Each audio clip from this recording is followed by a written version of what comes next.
Alright everybody, this is part 2 of my review of Master Grade Shining Gundam. If you missed part 1, I'll put a link and an annotation on the video. I purposely removed the head on this guy for hyper mode, and you'll see why in a moment. But basically to activate his hyper mode, you're just going to pull up on either shoulder piece, and then I've already done the legs and the other arm there, but you're going to swing this piece down, and that's on a double hinge. These pieces are also on double hinges, and they're slightly tighter, partly due to the fact that I painted them. Basically just going to swing them up and then pop them into place. The feet, you're going to pull the toe part forward, and you're going to have to kind of wiggle it because, again, it's on a double hinge. Pop the lower part of the back of the foot down, and then flip these foot guards down. Same thing to the other side. One thing I should mention is that there are rubber pieces on the bottom of the feet, which I think is kind of a cool idea. Oop, that popped out of its... Darn it, that popped out. There we go, okay. Anyways, the rubber pieces on the bottom of the feet are kind of a cool idea because he's got a lot flatter feet on the bottom, but at the same time, sometimes when you're moving that back and forth, they tend to try and pull out a little bit. Now, the head has this normal face mask on it, and to put it in hyper mode, you're going to have to remove the face mask, which some people might find annoying. I don't know, I'm not terribly bothered by it, but basically you're going to get two little pieces to replace, oops, wrong way, on either side of the face to make it look like the face mask is now opened. And instead of normal style pegs, you have this like L shape, or I suppose it's a J shape on this side, and it prevents it from breaking.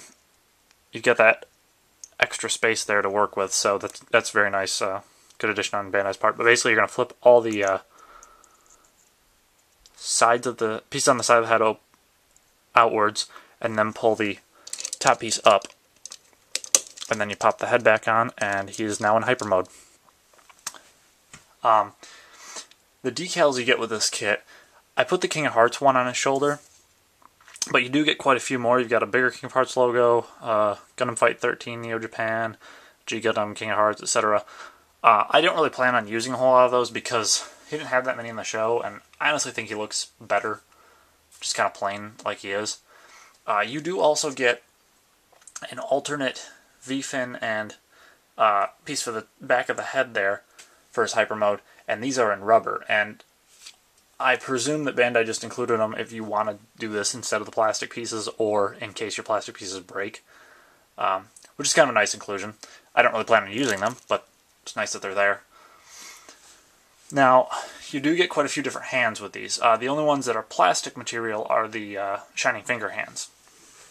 As for the rest of them, they're all rubber, as I mentioned earlier. You do get two open fist hands, which, there's the other one, can be used with either one of his beam saber handles. And the beam saber handles fit, oh dang, he's closing up his shoulder there, fit pretty snugly into the side skirt armor on one side.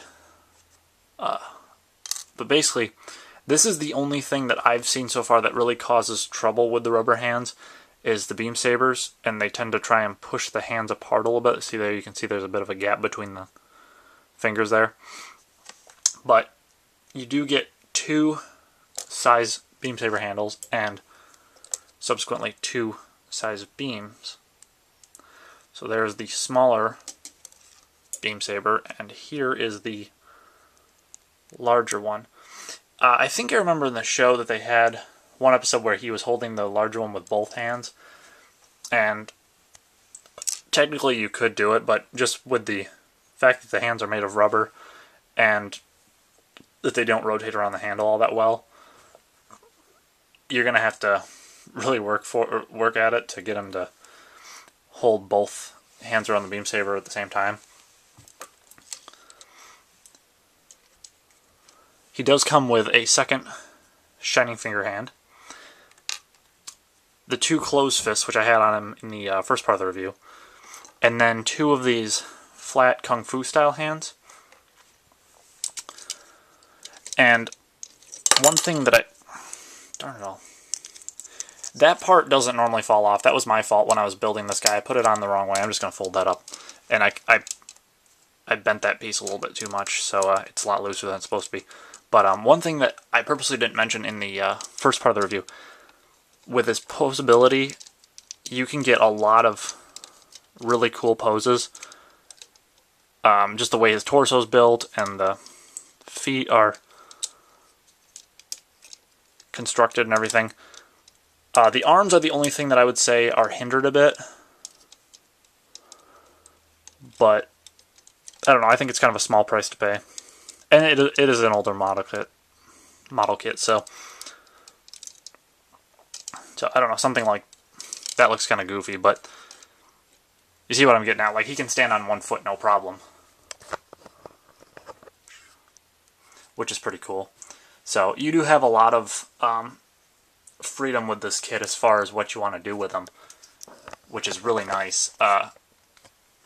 For what I paid for him, I think it's a great deal. He's one of the most inexpensive Master Grades there is. So I'd say if you like G Gundam, or if you're trying to collect a bunch of Master Grades, this one is definitely a good buy. From what I've seen, the Burning Gundam, or the God Gundam, whatever you want to call it, is very similar as far as his posability and design goes to this one. Obviously, they're from the same line, so it's going to be having some similarities. But if you like the Burning Gundam, go for that one. If you like the Shining Gundam, go for that one. And yeah, I'd say this was a great model kit. Definitely an older Master Grade, and that shows, but it also shows how they're moving forward. I mean, this came out a couple years after the ARC-79, and there was huge strides that they took between the two, some big changes. So, yeah, I really like this kit. I'm looking forward to starting my Master Grade Strike and Master Grade Zeta 2.0, and when I get those done, I will have videos up of either one of them. I can't say it'll be anytime soon. I'll probably do some more high-grade reviews until then, but with that, I will see you guys next time.